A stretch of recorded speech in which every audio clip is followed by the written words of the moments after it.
10월 10일 0시 기준 국내 확진자는 총 7,478명이고 54명이 안타깝게도 사망했습니다. 누적 진단 검사 수는 약 20만 건에 이르고 있습니다. 서울의 확진자 수는 현재 156명입니다. 대구 경북의 확진자 증가폭이 주춤한 동향을 보이는 것은 참으로 다행스럽습니다. 그렇지만 다른 지역, 특히 서울의 경우에 우려하던 집단 감염이 산발적으로 계속 발생하고 있어서 긴장의 끈을 놓을 수 없는 그런 엄중한 상황입니다. 어제 구로구의 에이스 손해보험 콜센터 근무자 35명이 확진을 받았습니다. 이 중 서울 거주자는 20여 명이고 13명은 인천 거주자들입니다.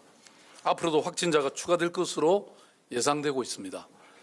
이 콜센터는 앞서 3월 8일 확진을 받은 그 한 명이 근무하는 직장이었습니다. 현재 이곳은 폐쇄와 방역 조치가 끝났고 근무자 207명 전원에 대해서 자가격리 상태에서 검사가 진행 중입니다. 또한 집단 발생 즉각 대응반을 구성해서 역학조사를 실시하고 있습니다.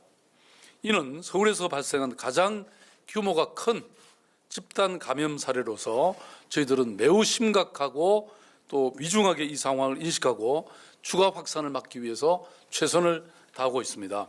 그래서 첫째, 콜센터와 같이 많은 인원이 한 공간에서 밀접해서 근무하고 있는 이런 환경을 가진 모든 업체를 파악해서 긴급 점검을 실시하고 사전 방역과 철저한 감염 관리 조치를 취하겠습니다.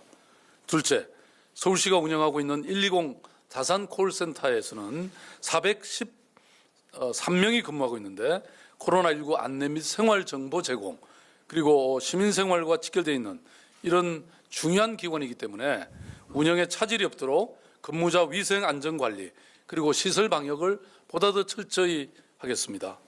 구로구 콜센터와 같이 비상 상황이 발생할 때 대체 공간으로서 즉시 서비스 이전이 되도록 준비해서 시민 이용에 불편이 없도록 하겠습니다.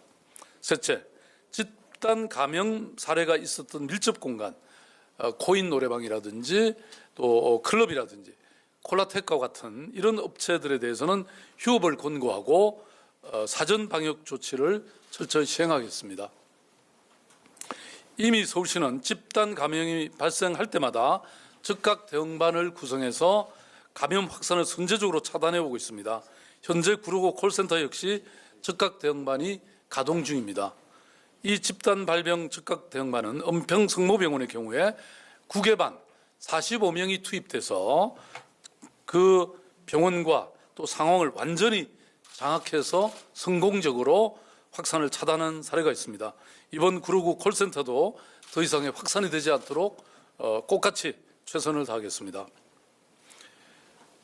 코로나19의 1차 파도가 잦아들 즈음에 31번 확진 환자를 기점으로 해서 2차 파도로 이어졌습니다. 감염병 전문가들은 이 2차 파도가 주춤해지면서 다시 3차 파도가 발생할 우려를 경고하고 있습니다. 이미 콜센터 집단 감염이 3차 파도의 징조일지도 모른다는 그런 생각으로 서울시는 이 3차 파도를 또 막지 않으면 안 된다는 그런 비상한 각오로 감염 차단에 온 힘을 쏟겠습니다. 그리고 코로나19는 이처럼 집단 감염 위험이 대단히 높은 그런 전염병이고 또 우리 서울시가 일주일 전에 제안한 잠시 멈춤, 즉 사회적 거리두기가 이 시점에서 얼마나 필요한지를 또 그 중요한지를 증명해 주고 있다고 할 것입니다.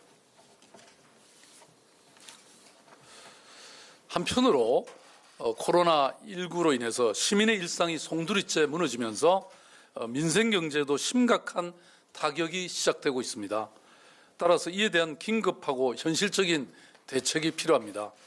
정부는 이러한 비상시국을 극복하고 코로나19를 최대한 빠른 시간 안에 종식시키기 위해서 11조 7천억 원 규모의 추경안을 긴급하게 마련해서 지난 3월 5일 국회에 제출했습니다. 재난으로 인한 국민들의 피해를 줄이고 경제 활력 회복을 그 마중물을 투입하기 위해서 반드시 필요한 조치였습니다. 서울시는 현재 정부의 추경안에서 반드시 추가되어야 할 대상과 지원 방법에 대해서 간곡히 건의드리고 이 제안이 국회 예산심의 과정에서 충분히 토론되기를 바랍니다. 정부 추경안에 대해서 현재 여러 제안들이 있다는 것을 잘 알고 있습니다. 특히 재난기본소득에 대해서 학계, 경제계, 시민사회에서 논의가 많습니다. 특히 여러 시도지사님들도 이에 대해서 제안해 주신 것을 알고 있습니다. 그리고 저도 동의합니다. 이럴 때야말로 재난기본소득이 필요합니다. 그러나 우리는 이 논의를 좀 더 진전시켜야 합니다. 보다 구체적이고 보다 현실적이고 보다 획기적인 방법을 찾아야 합니다.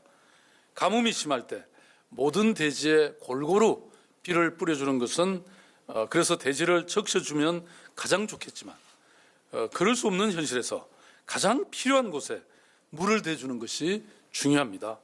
재난 상황에서 예산을 가장 알뜰하게 사용하면서도 혜택은 촘촘하게 돌아가는 방법을 강구해야 합니다.